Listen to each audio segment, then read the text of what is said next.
Welcome back, Manna fam, as we explore testimonies from short-term missions across 2024. Team unity can be challenging in an environment of spiritual warfare. Let's see how our El Salvador team stuck together even when the going got tough.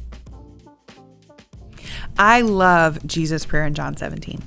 As he poured out his heart to the Father, he prayed for his followers, specifically for those who would come to him through the testimony of his first disciples. That means that Jesus prayed for you and me. And do you know what he prayed? He prayed that we would be one, that we would experience the same unity he has with the Father. And his prayer for oneness resounded throughout our mission trip to La Libertad, El Salvador. Our team was comprised of members from 3 Manna Church locations: Fayetteville, Fort Liberty, Capital Area, and Killeen, Texas. And while a few of us knew each other, both because of proximity, our entire team wasn't in the same space, either physically or virtually, until we met in the Atlanta airport before boarding the flight to San Salvador. Then, when we arrived in El Salvador, we were joined by another missions organization and another local church. So for those counting, that's 5 organizations working together, each team with at least one leader. Now, I don't know if you've ever been on a team with too many leaders, but I have, and that's why I was a little nervous. So our first day of ministry started with a strong plan, and our caravan of people ranged in age from 8 to 75 years old, each person carrying buckets and filters and various supplies for the day. We were told to expect a short 15-minute walk to a forgotten village that we would be serving in for the entire week. 20 minutes into that 15-minute walk, we learned that it was actually an hour-and-a-half uphill hike through narrow mountain paths. In retrospect, there were clues. I mean, how often do you describe a place as forgotten if it can be reached in a 15-minute walk? Not so much.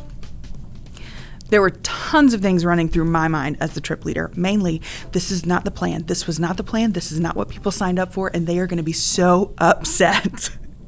So I kind of made my way from person to person, checking in. How are you? What are you thinking? Kind of feeling things out.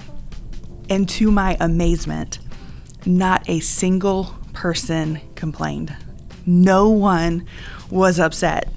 Sure, some people struggled to keep pace, but everybody pressed on, and they were helping one another. People took turns carrying heavier backpacks for one another. The stronger members of the team slowed their pace and encouraged team members who struggled.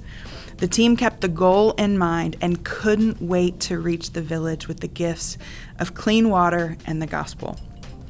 Then, as we finally walked up the path to that first house, the Lord reminded me of Proverbs 25:2, which says, "It is the glory of God to conceal a matter, but the honor of kings to search it out." God gave us the honor of sharing a tangible demonstration of his care for people who felt unseen and forgotten. They were not forgotten or unseen by him. That night, during our team debrief, the overwhelming feeling was love. Love for God, love for the people he sent us to, and love for one another. We were experiencing the unity Jesus prayed we would have. The journey was unexpected, but the unity was worth every step. Okay, quick note. If you're thinking about signing up for a Manna short-term mission trip or Filter of Hope trip, and you're scared because you think you might be on a 15-minute walk that turns into an hour-and-a-half hike, that never happens. And we have safeguards. It won't happen again. We will tell you if you're going to climb a mountain. So don't hesitate. Just sign up.